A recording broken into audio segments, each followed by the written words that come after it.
Shalom frères et sœurs, je vous salue, je vous bénis dans le nom de Jésus. C'est votre humble serviteur, le prophète Julien, qui va vous parler en ces quelques minutes de vérité. Je vais te dire en ce soir, si tu es un enfant de Dieu, il faut savoir supporter les problèmes. Si tu es un enfant de Dieu, il faut savoir supporter les persécutions. Peu importe la dureté, peu importe la manière dont Satan peut se lever pour t'attaquer, que Satan peut se lever pour combattre ta vie, combattre ta destinée. Dis-toi toujours que tu es un héros. Dis-toi toujours que Dieu est avec toi.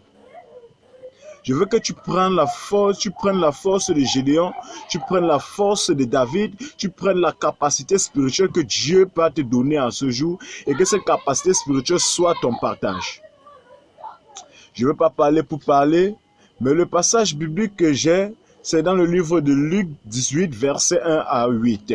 Ce passage biblique, lorsque je passe dans ce passage biblique m'amène à nous exhorter sur le savoir importuner Dieu dans la prière.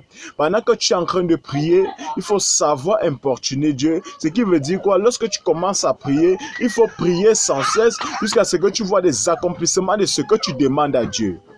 La prière avec insistance, mon frère, est une bonne prière. Ne prie pas lorsque tu fais un an de prière. Tu dis, oh, j'ai prié Dieu depuis longtemps, je n'ai pas eu ce que j'attendais. J'ai prié Dieu depuis des années, je n'ai pas eu ce que j'attendais. Mais Dieu me dit de te dire en ce soir, lorsque tu lui demandes une chose, il faut prier avec insistance. C'est pourquoi la Bible peut dire de prier sans cesse. Celui qui prie sans cesse, celui-là est toujours devant la face de Dieu et ça pousse la face de Dieu, et ça pousse Dieu à agir dans sa vie. Parce que cette femme veuve, la femme veuve qui était dans ce livre de Luc 18, cette femme veuve-là, elle était veuve, son mari était déjà décédé, mais pendant qu'elle était vivante, qu'est-ce qu'elle disait?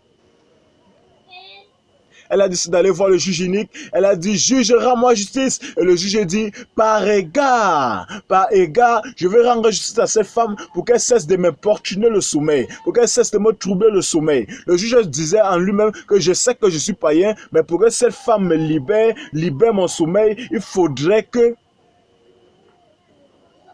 je lui rende justice.